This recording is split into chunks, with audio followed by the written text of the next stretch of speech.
If freedom means anything at all, it means the right to tell people what they do not want to hear. This is a quote by George Orwell, an author who was very well known for his books 1984 and Animal Farm, which were some of the most influential novels of the 20th century. His books are so influential and insightful that some accuse him of writing a warning to his readers, as opposed to just writing fiction. I tend to think this is true, and this is why we still use terms like Orwellian today.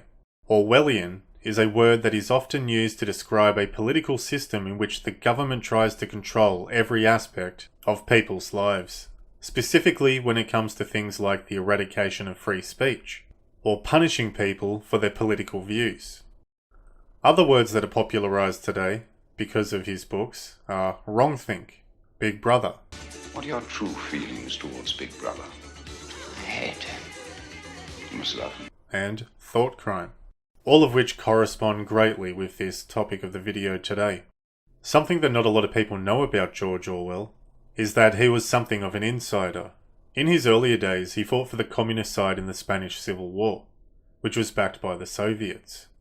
He was a friend of H.G. Wells. And later, after the war, he went on to become a reporter and an editor for the Tribune and the BBC. Organisations that are completely saturated by Marxism and have links to military intelligence. This was without a doubt the inspiration to him writing his books, which are filled with what almost seems like a prophetic warning to his readers. It seems to be clear from his biographies that prior to his death, he was completely opposed to totalitarianism and was a Christian. Orwell had requested to be buried in accordance with the Anglican rite in the graveyard of the closest church to wherever he happened to die. Quote, "No one can get up much enthusiasm for a government which puts you in jail if you open your mouth." Unquote. In light of the warnings we have read from George Orwell's books, Australia seems to be at a critical point in its future. Our truly Orwellian government, who refuses to accept defeat in the voice referendum, are actively pursuing measures to legislate against freedom of speech.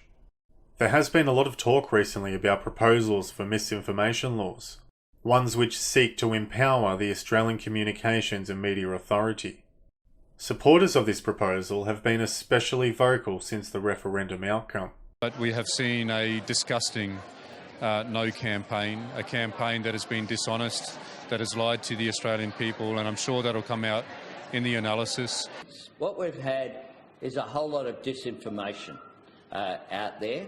It's also not just my opinion that this is being used as a political weapon against us.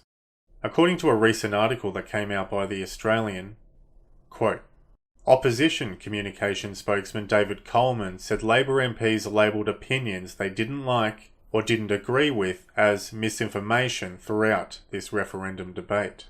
The government's misinformation bill would significantly restrict political debate, including during election campaigns. Unless you are a government MP, in which case you are exempt," Mr. Coleman said. "It is an appalling bill which the experts agree will seriously damage free speech in Australia." Unquote. I find it very interesting that the political class on the left considers free speech and people voicing their opinions online as election interference and disinformation, as if the working class man is not allowed to have an opinion on our nation. The nation that our ancestors built and died for, or us who pay taxes to keep this whole thing running, including the political system which is meant to represent us. They seem to think of us as those who interfere with the so-called democratic process, rather than those who the democratic process is meant to represent. They have it completely backwards. Think of the mindset of these people, looking at us as if we are outsiders and they are not here to represent us. But the government's proposal is so outrageously Orwellian that it has already been lampooned internationally on the very platforms that the government wants to censor. Even best-selling author Dr. Jordan Peterson has mocked the proposal, writing, "Hey peasants, your opinions, hell, your facts are fake news." That was his message to Australia. Have these people gone completely mad? Not only that, but who exactly are going to be the people who decide what is and isn't misinformation? The Marxist neuro-linguistic programmers at the ABC? The compulsive liars and corrupt scoundrels at RMIT Fact Lab? Perhaps the Zionist warhawks at the Hasbara Fellowship who want to send more and more and more money to Ukraine and Israel? Will it be the blue-haired fact-checkers on Facebook? Will it be the politicians who pushed us into what seems like a never-ending draconian lockdown during COVID-19? Who exactly is going to be the arbiter of truth? Will it be Michelle Rowland, the emotionally unstable Minister for Communications, who holds the responsibility of the Interacting Gambling Act, who also accepted tens of thousands of dollars in donations from sports betting companies?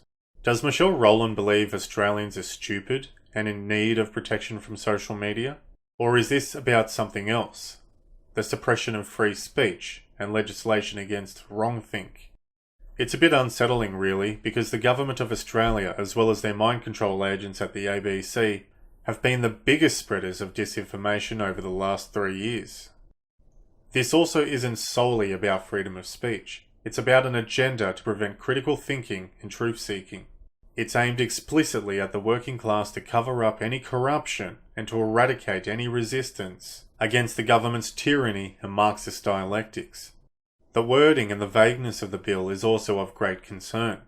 They don't seem to define the words misinformation from disinformation.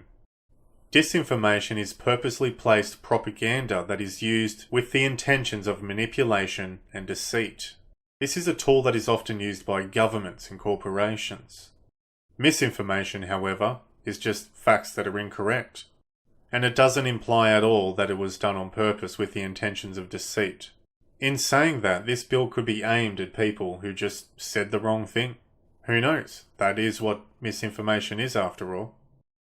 It's one big cover-up, and the covering up has already begun, before the bill has even passed its drafting.